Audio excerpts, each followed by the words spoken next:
So this guy right in front of me, the Sony A6500, I've been wanting its predecessor, the A6300, for months.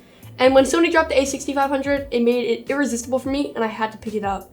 So this is my first impressions and the unboxing. So really quickly, just going over what you saw in the box. We had some paperwork, some straps, an eyepiece, the actual camera, and then the battery and its charger. So really nothing much in the box, and I kind of expected maybe a few more accessories for $1,400, but the main star of the show here and what you're paying your money for is the camera.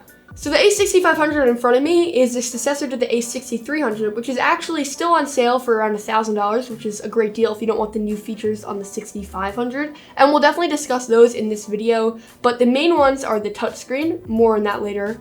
The steady shot, which is basically a stabilizer, which will help you get really nice handheld shots. So it's great for run and gun, traveling, low light, anything really like that. Something where you can't necessarily have all controlled conditions.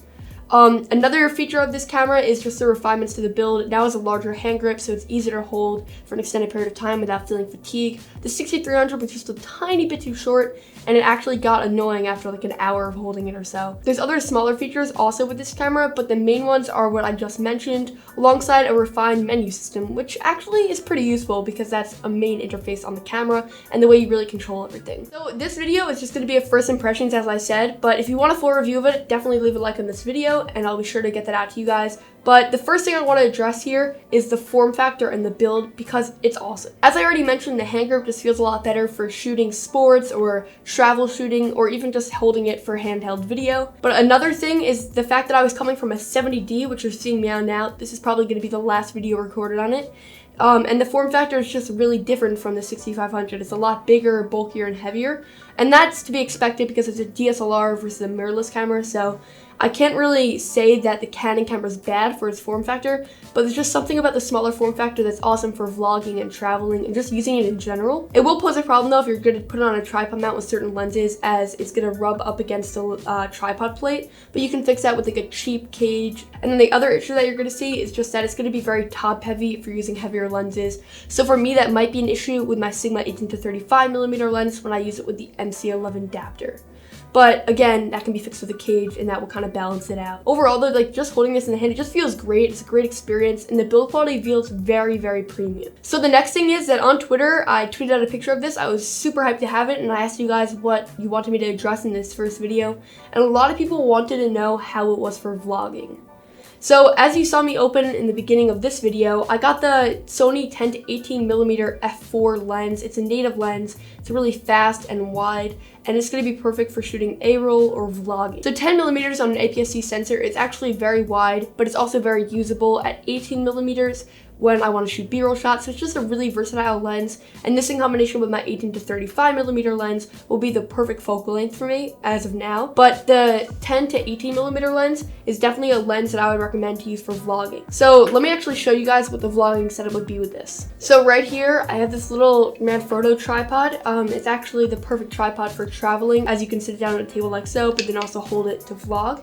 So let me show you guys what the A6300 would look like when using this. So this is kind of what the setup would look like if I was doing a shot like this, but then flipping it around, this is what it would be. So when I vlog, I shoot manual and I edit a lot of things, but just for the purpose of testing this, as I know a lot of you guys probably don't, I'm going to put this into auto mode. So let's kind of see how this works. So I'm going to put this at 10mm of length.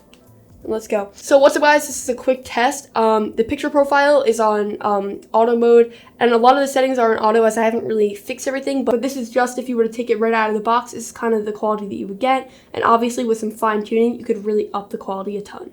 So that's kind of your sample. I know a lot of people are worried about the fact that the screen does not move and flip out, and I was kind of concerned about that originally also, but when I shoot B-roll, A-roll, I use a small HD 501 monitor, so I can just easily flip that out in order to be able to see myself. And when vlogging, as you just saw, it's really not an issue because 10mm is so wide that really anywhere you hold it, you should be pretty fine. But if you guys want like a full vlog that's kind of just like a sample to see how the camera performs in all different conditions, let me know by dropping a like on this video, and I'll be sure to get that out to you guys. Okay, so the next thing I want to cover on this camera is the touchscreen. So when Sony released this camera and they set it at a touchscreen, everyone went insane. They were so happy because that's one of the main features that Sony is missing on all of their flagships. On the Sony A7R II, the Sony A7S II, the Sony A6300, they all have a screen that articulates a little bit and doesn't have a touchscreen. So people could deal with the articulating screen not going the full 180 degrees, but what they could not deal with is the fact that it didn't have a touchscreen. It just made so many things harder to do on the camera for no reason. So when the camera was released and they set it at a touchscreen, I was one of the people that was very excited, but now using it for about 1 day, I have to say that it's I feel like they just did it so they can market it that way. I don't actually think that it has a lot of functionality. You can't use it in the menu systems, which would have been huge if you could, because the menu systems, which we'll talk about later, are not the best. You can use it to find focus, which is actually pretty nice, but you can't use it to click play when you want to review your videos or images. You have to actually use the dial to go through them. That's kind of annoying. And it just wasn't executed really well. It doesn't have enough functionality now for me to be able to say, yeah, you could see why this camera costs more money because it has a touchscreen. Like, that's not a feature that really justifies the camera. Yeah, it's really nice to be able to just hit a point and have a focus on it, but manufacturers like Canon, Nikon, or Panasonic are just miles ahead of Sony. Hopefully with a firmware update, we can get kind of close to Canon's experience or Nikon's experience, but right now, I'm gonna have to say the touchscreen is a miss. So the next thing I wanna talk about is the menu system, which is definitely improved this year around. Still not great, but they're going in the right direction. So Sony is notoriously known for having bad menu systems and a really hard to get to know interface with a really big learning curve. And I have to say that's still true, but it's not terrible. There's a lot of pages in each section still, and it would have been really cool if they took a note from Canon or Panasonic and made it more intuitive and nicely laid out. And I feel like the touchscreen would have definitely helped with that.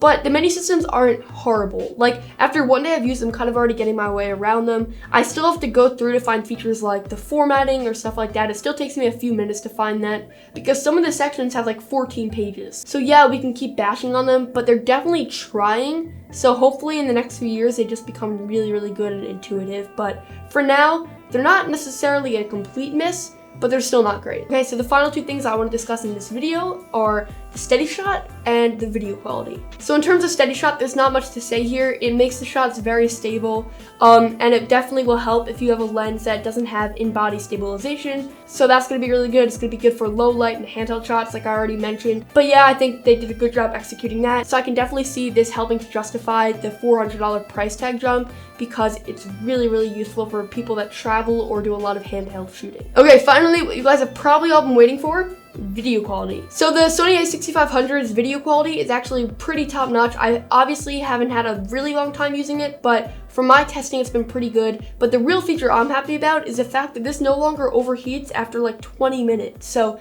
I actually saw a few tests where this camera got 3 hours without overheating at all. And I haven't been able to test that for that long. What I will say though is I had this and I was shooting around and I had it under studio lights and it lasted for a pretty long time, definitely longer than the A6300, which would be another reason why you'd want this if you're constantly in the field shooting. So that's gonna be for this video. If you have any questions about the Sony A6500, drop them in a comment down below. I'll be sure to try to answer them for you. If you want a full review of this camera or a sample vlog, definitely let me know by hitting a like on this video. Follow me on Snapchat here for behind the scenes. You can also tweet me on Twitter to ask questions about this, as I'll get back to you pretty fast in that. And I'll catch you guys on the next video. Thank you guys all so much for watching. Bye.